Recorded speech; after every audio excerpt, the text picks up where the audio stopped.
Great. So I would love to start this evening by sharing a quote that kind of inspired the title for tonight, the theme of authentic love. And the quote is from Dr. Timothy Keller. He says this: "To be loved but not known is comforting but superficial. To be known and not loved is our greatest fear." And I thought that since this was Cambridge, it might be wise to try and illustrate this in the form of a graph. So, in any given relationship, what he's saying is, we can be known or not really known, and we can be loved or not loved. And the point is, down here in the not known, not loved, nobody wants to be there. That is isolation. It's miserable. We all want to avoid that. And to be known but not loved is our greatest fear, he says. For someone to really see us, the real us, who we actually are, what we're really like, and to find us unlovable, I'm not sure there is anything scarier than that. And so we often find ourselves gravitating to this square instead: loved but not known.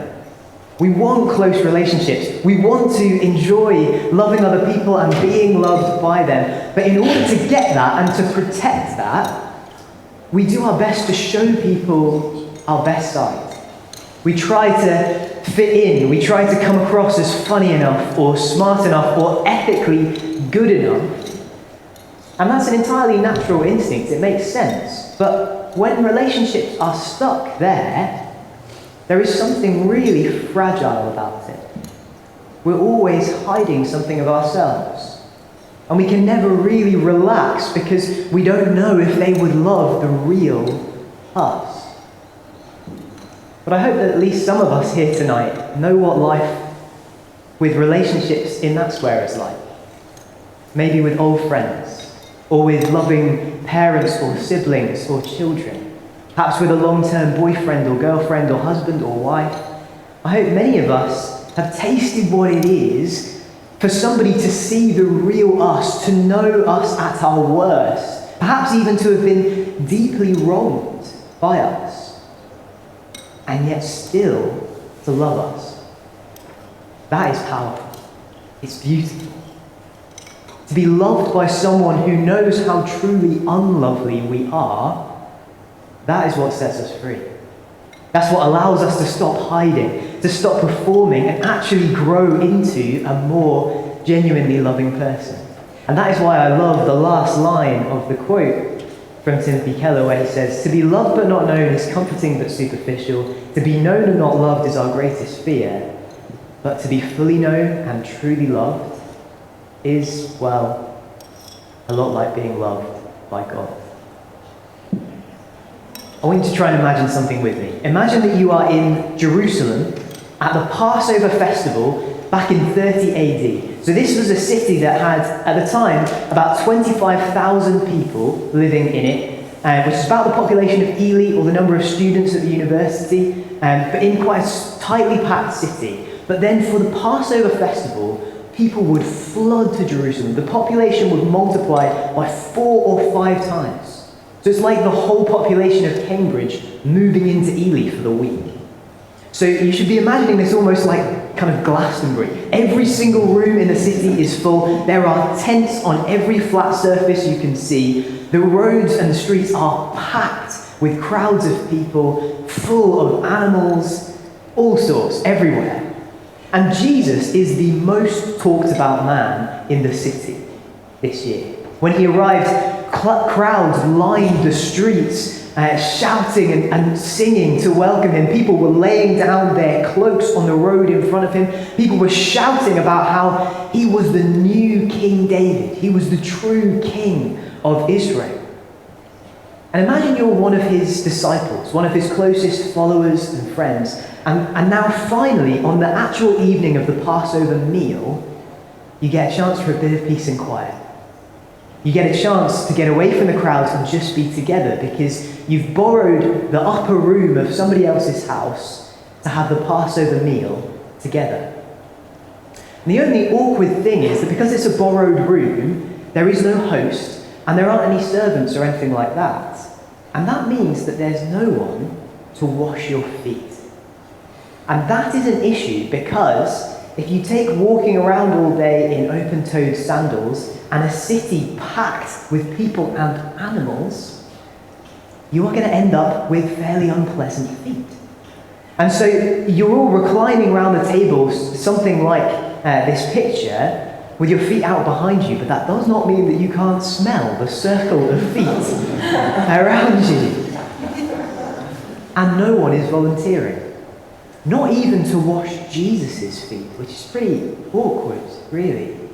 But you're not going to demean yourself like that. Washing feet was a shameful thing to do. There's the sort of thing that only very low status people would ever do. A servant, perhaps. Not the members of the inner circle of the most important man in the city. So you all just sort of silently agree to put up with it, rather than for any of you to have to demean yourself. But then partway through the meal, it all goes horribly wrong. Jesus himself stands up from the table and he starts taking off his kind of outer layers of clothing.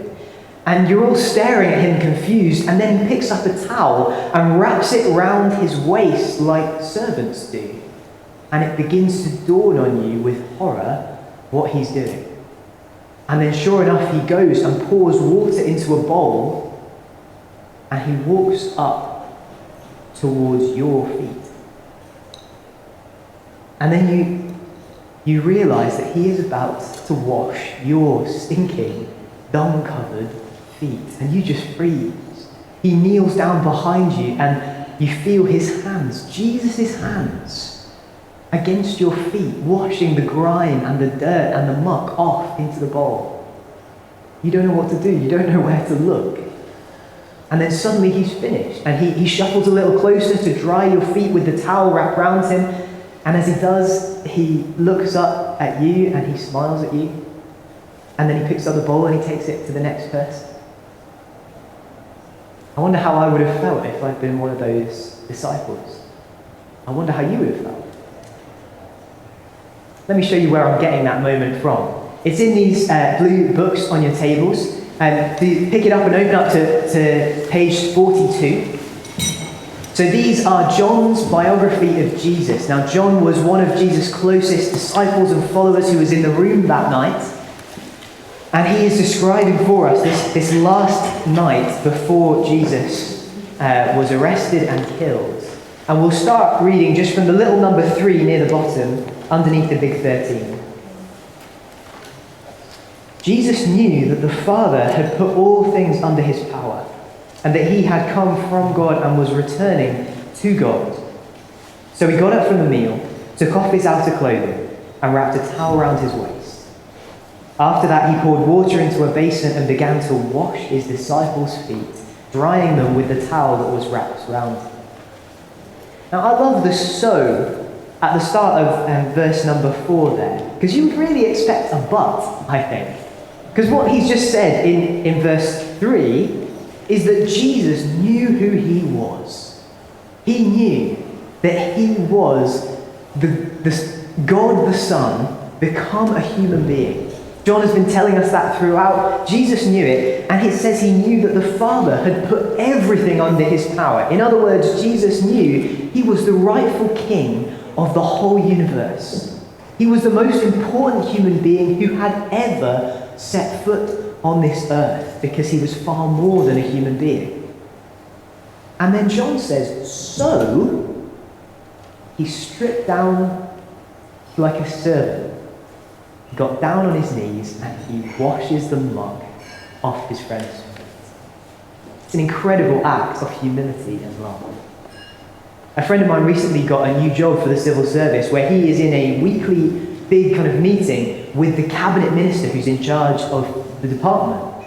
Now imagine if one evening this cabinet minister turned up at his door and said, hey, look, I heard that you and your wife are really exhausted because your baby won't sleep and he's being sick everywhere all the time. I just wondered if you wanted me to, I'd be very happy to babysit for the evening so that you could maybe go out or just sleep if that's what you need. And do point me to the rubber gloves, because I'd love to do some cleaning for you if he does get to sleep.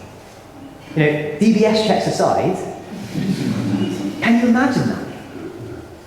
Can you imagine the humility and the love and the kindness of that? This is that, but on a totally different scale. So I want to suggest that this act of humility and love from Jesus, it does three big things. Firstly, it shows us the heart of God. Is this how you picture God? I think a lot of the time we sort of imagine God as arrogant or greedy, demanding that everyone do things for him or feed his kind of fragile ego, but it turns out that could not be further from the truth. Here is God on the floor, towel around his waist, wiping the dung off our feet with his fingers. Secondly, it shows up the disciples, doesn't it? Once Jesus gets up and starts washing everyone's feet, it becomes blindingly obvious that one of them should really have done this a while ago. His self-forgetful humility shows up how self-important they are. His generous kindness shows how selfish they're being. And actually, the humble love of Jesus does this to all of us, all the time. See, I think how good we think we are really depends on who we are comparing ourselves to, doesn't it? You can imagine the disciples kind of looking around the room thinking, well, no one else is doing it, so it must be fine that I'm not doing it. And we do that all the time. We're so good at looking around at each other and noticing the ways that we're maybe just a little bit above average. We find all these ways to see that on balance, we're probably better than most other people. But Jesus really raises the bar on what humans are meant to be like. Because the thing is, the Bible says that we were created in the image of God. This God. And so, that's why humans have the potential for beautiful acts of sacrifice and generosity, because we were meant to actually be like God in the way that we act in this world. But Jesus said that we weren't just meant to have occasional flashes of generosity, we were meant to live like that completely. Here's how Jesus summed up what he says we were made for. Love the Lord your God with all your heart and with all your soul and with all your mind and with all your strength, and love your neighbour as yourself. Wholehearted love for God and selfless love for others. Jesus says that is what goodness is. That is what we should be like. And we might think, well, yeah, but that's obviously not realistic. That's just not possible. But this is the point. Jesus shows us up. Jesus actually lived like that his whole life. Honestly, I would really encourage you, if you haven't read one of these biographies, to just look through it and look at Jesus' life. Look at the way he loves. And ask yourself, if it's true that God made me to be like that, how am I doing? The truth is that Jesus shows us up. When I look at Jesus, and then I think about myself, the way that I treat even the people who I love the most, let alone the people who irritate me, I realize I am so far from what I should be. Jesus' self-forgetfulness shows up just how self-centered we are. Jesus' sacrificial kindness shows up just how selfish we can be. So look, some of us have had great upbringings. Some of us tried really hard to be a good person. And so maybe some of us are above average morally. But actually we're all in the same boat here, because none of us is anywhere near what we should be. The wonderful thing is we don't have to hide that. We don't have to pretend. We can freely own up to the pride in us, the selfishness in us, to what the Bible calls our sin, because Jesus sees it all already. He loves us anyway. The third thing that Jesus' humble love does here is offer us total forgiveness. Look at what happens next. Look back into these books to the little number 6, where we left off at the top of page 43. Jesus gets round to Simon Peter, who's the most vocal of the disciples, and he cannot hold in his outrage at how inappropriate this is. So it says, he came to Simon Peter, who said to him, Lord, are you going to wash my feet? Jesus replied, you do not realize now what I'm doing, but later you will understand. No, said Peter, you shall never wash my feet. Jesus answered, unless I wash you, you have no part with me. And what's going on here? I don't think it's just that Peter's feet smelled so especially bad that Jesus was saying, look, unless I can wash those, you are out of here. He's saying that the washing is actually a symbol. And he says that if Peter won't receive what the washing stands for, then he says, you can have no part with me. He can't have a relationship with Jesus. He can't be part of his family, his community. So what does the washing stand for? Well, it's a symbol of what Jesus is about to do. That's why Jesus says to Peter, you don't understand now, but you will understand later. Because it's pointing to what Jesus is about to do. And Jesus goes on to explain what's going to happen in a bit more detail, but the most striking moment from the next few chapters as he does that is when he says this, greater love has no one than this, to lay down one's life for one's friends. And that is what Jesus was about to do. Jesus was looking ahead here to his death on the cross the next day. The foot washing is a picture of what he's about to do by dying on the cross. And he is saying here that it is only by receiving that that we can have a real relationship with him. Think of the muck and the grime on those disciples' feet. That is a picture of our guilt. I think that the image, the metaphor there, we can easily relate to. It does often, feeling guilty often feels kind of like being dirty. But it's important to say this isn't just a sort of socially imposed sense of shame. What this is about is actual objective guilt before God. Because as we've been saying, God created us and he made us to love others selflessly and to love him completely, but we don't do that. We're not even close. And so the dirty feet are a picture of how we are actually guilty. We have actually wronged the God who made us and who loves us. But look at what Jesus does with that.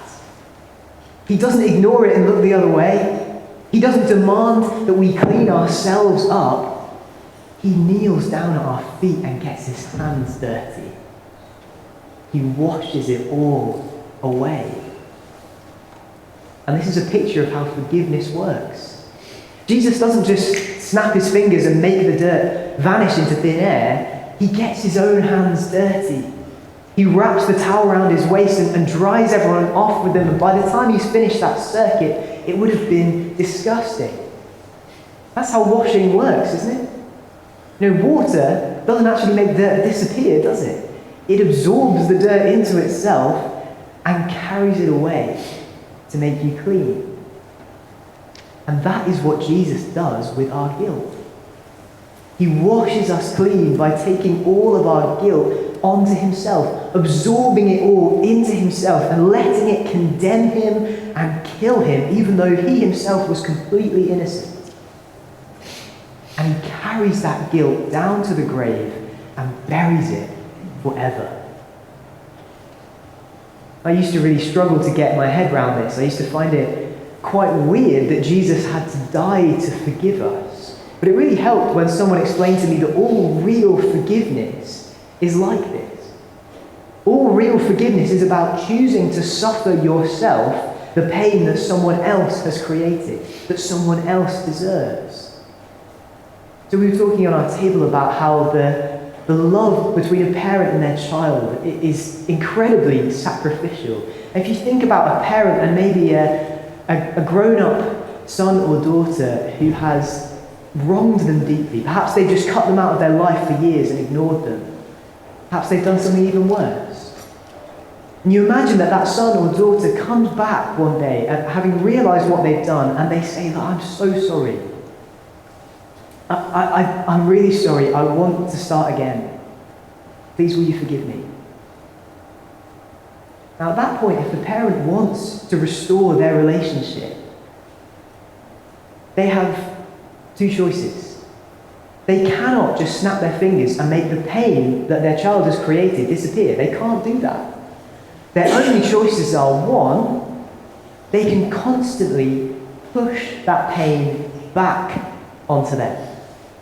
You know, they can take it out on their child in 1,000 little ways. They can stay distant and cold and never let them forget what they did. Or they can take that pain into themselves. They can absorb that pain and say, yes, this hurts so much, but I am going to forgive you. I am not going to keep punishing you. I'm not going to push this pain that you've made back onto you. Even though it's going to hurt, I am just going to love you. And that is what God offers to do for us. God loves us so much that in Jesus he offers to take all the pain and the punishment that we have created and that we deserve onto himself, to absorb it all and let it crush him on the cross. If we will let him forgive us, he will never push that pain back at us. He will suffer it himself and he will love us again and again and again forever.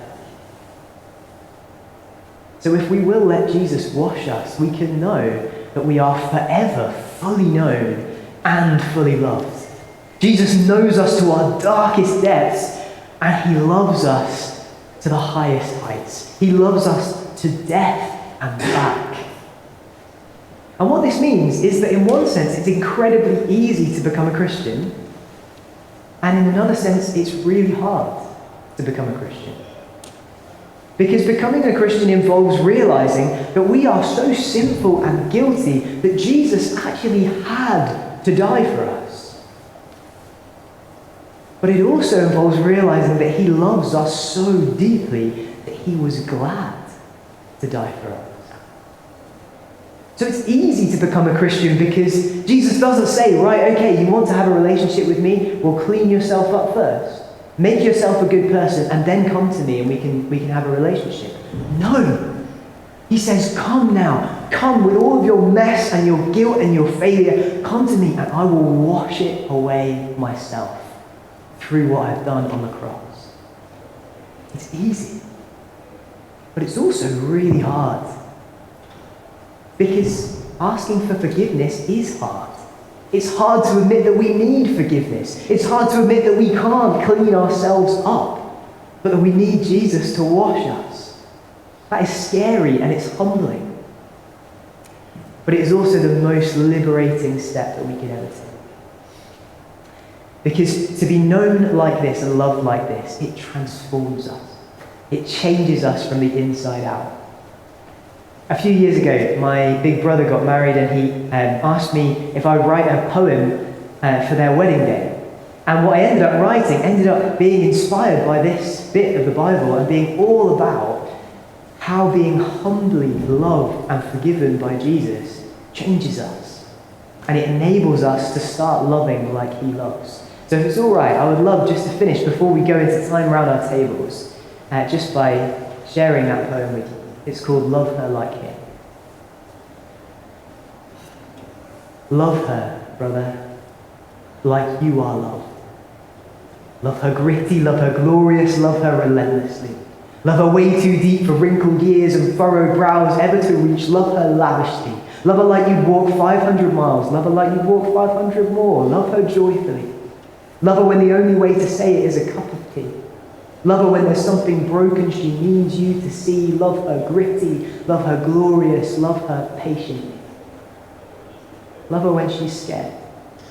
Love her when she's lonely, even though you're there. Love her in the morning before she is awake enough to love you back. Love her, brother, for better or for worse, in sickness and in health. Love her till it hurts. Love until there's nothing left but trust, until you barely need a word from me because it's always, always about us. Love her, brother, like the eternal lover, who turned earth and heaven upside down to come and find us now and forever, who sat on hills and fields and fishing boats and told us stories there in hopes that we would not forget him. Love her like the one who will not forget us. Love her like the one who came fighting for his bride and bled the water into blood-red wine for his own wedding feast. Love her like the one that asked us, will you marry me? Arms wide, head bowed, exposed for all the world to see. Love her like the one who let them nail I do into his hands and slept his wedding night in the lonely quiet of the tomb. Love her like the true bridegroom.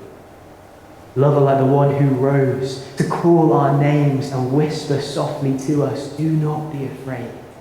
Love her like the one who'll never leave, never show up late, never abandon, never forsake. The one who knows your heart, your thoughts, your grimiest flaws.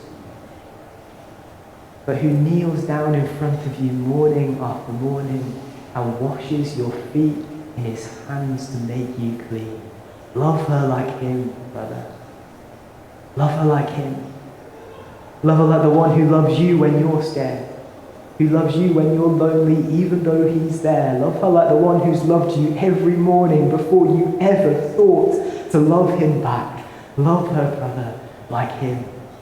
For better or for worse, in sickness and in health, love her till it hurts. Love like the one who loves until there's nothing left but trust, who barely needs a word from me because it's every breath he breathes for us. So brother, don't you dare love her as much as she deserves. Love her so much more.